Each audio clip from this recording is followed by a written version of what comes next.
नमस्कार, मी डॉक्टर दृष्टी Botre, homeopathic consultant. आज तुमचा मनापासून स्वागत करते आहे आजच्या आपल्या ह्या व्हिडिओमध्ये. आजचा आपला टॉपिक आहे एंडोमेट्रियोसिस. एंडोमेट्रियोसिस म्हणजेच काय, त्याचे सायन्स अँड सिम्पटम्स काय आहेत ते आज आपण ह्या व्हिडिओमध्ये पाहणार आहोत.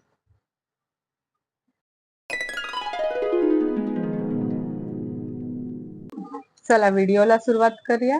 एंडोमेट्रियोसिस म्हणजेच काय ते हे माहिती करण्याच्या आधी एंडोमेट्रियम म्हणजेच काय ते माहिती असायला हवं. एंडोमेट्रियम म्हणजेच काय, तर युट्रसच्या आतल्या लायनिंगला एंडोमेट्रियम म्हटलं जातं.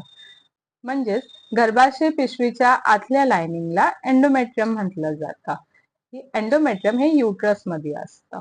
जेव्हा पिरियड यायचे असतात तेव्हा एंडोमेट्रियम हे थिक होतं आणि त्यानंतर ते शेड होतं. हे एंडोमेट्रियमच हे कारण आहे ज्यामुळे ब्लिडिंग होते.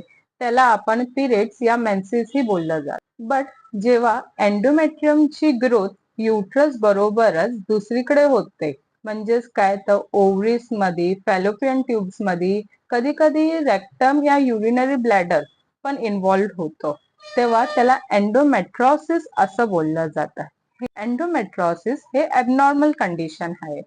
जेव्हा मंथली या नॅचरली पिरियडच्या टायमिंगला हार्मोनल चेंजेस मुळे एंडोमेट्रियम लाइनिंग ही शेड होते, म्हणजेच बाहेर निघायला चालू होते.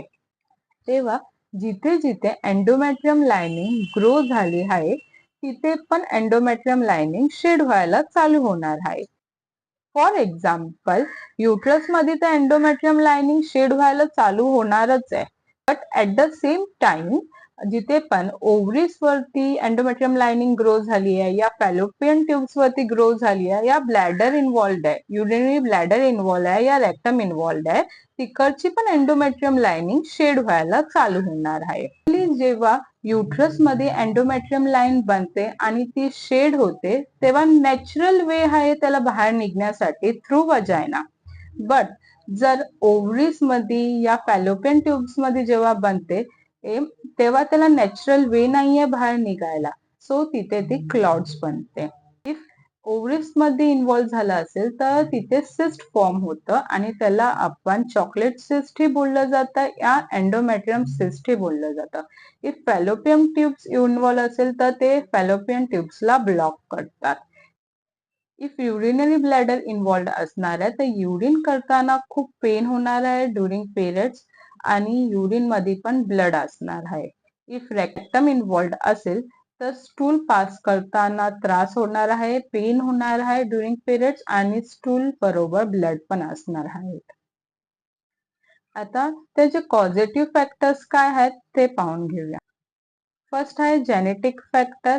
इफ तुमच्या मदरला या ग्रँडमदरला या कुणालाही तुमच्या फॅमिली हिस्ट्री मध्ये जर एंडोमेट्रियोसिस असेल तर तुम्हाला चान्सेस आहेत एंडोमेट्रियोसिस होण्यासाठी. सेकंड आहे अल्कोहोल. जी लेडीज जास्त प्रमाणात अल्कोहोल कंटेन करते त्या लेडीजला एंडोमेट्रियोसिस होण्याची शक्यता जास्त वाढतात.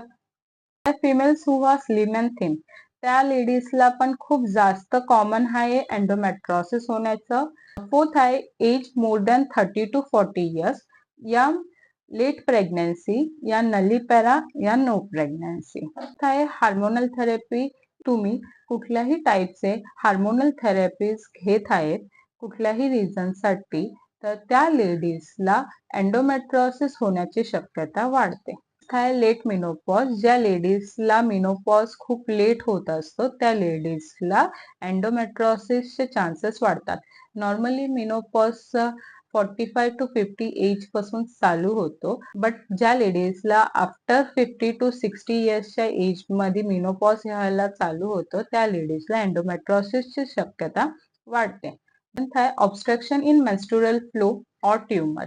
इफ कुठल्याही रिझन मुळे पिरियड्सच्या फ्लो मध्ये जर ऑब्स्ट्रक्शन होत असेल या ट्यूमर असेल ज्यामुळे पिरियडचा जो फ्लो आहे तो जो कंप्लीट व्हायला हवा तो नसेल तर एंडोमेट्रियोसिस होण्याची शक्यता वाढते. सायन्स अँड सिम्पटम्स पाहून घेऊया एंडोमेट्रियोसिसचे काय आहेत ते. फर्स्ट आहे डिस्मेनोरिया. डिस्मेनोरिया म्हणजे पेनफुल मेन्स्ट्रुएशन. पिरियड्सच्या टायमिंगला तुमच्या लोअर ॲब्डॉमेन मध्ये खूप पेन होत असणार आहे. सेकंड आहे डिस्पॅरिन्युरिया मीन्स पेनफुल इंटरकोर्स. थर्ड आहे कॉन्स्टिपेशन या डायरिया पण असू शकतं तुम्हाला पिरियड्सच्या टायमिंगला. फोर्थ आहे डिफिकल्टी इन डिफिकेशन, म्हणजेच काय तर पिरियड्सच्या टायमिंगला तुम्हाला युरिन या स्टूल पास करताना सुद्धा पेन असणार आहे. फिफ्थ आहे इनफर्टिलिटी, ज्या लेडीजला एंडोमेट्रोसिस होण्याची शक्यता असेल त्या लेडीजला कन्सिव्ह करायला पण थोडासा त्रास होणार आहे. सिक्स्थ आहे एक्सेसिव्ह ब्लिडिंग, पिरियड्सच्या टायमिंगला पिरियड्सचा जो फ्लो असणार आहे तो खूप जास्त असणार आहे. नॉशिया या विकनेस, पिरियड्सच्या टायमिंगला कंटिन्यू तुम्हाला नॉशियाटिक फिलिंग असणार आहे, खूप जास्त विकनेस असणार आहे, हातपाय वगैरे खूप जास्त दुखत असणार आहेत. हे सर्व झाले science and symptoms एंडोमेट्रोसिसचे.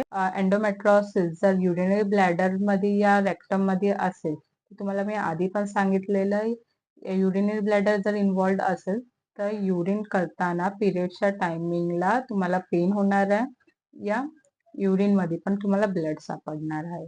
And if rectum involved असेल तर स्टूल पास करताना पण ब्लड येणार आहे आणि पेन होत असणार आहे.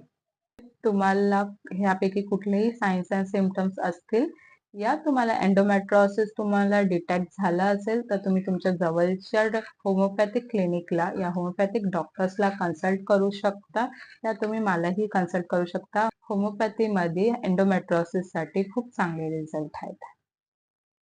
आजची व्हिडिओ एवढीच आहे. इफ तुम्हाला व्हिडिओ आवडली असेल तर लाईक, शेअर, सबस्क्राईब करायला विसरू नका.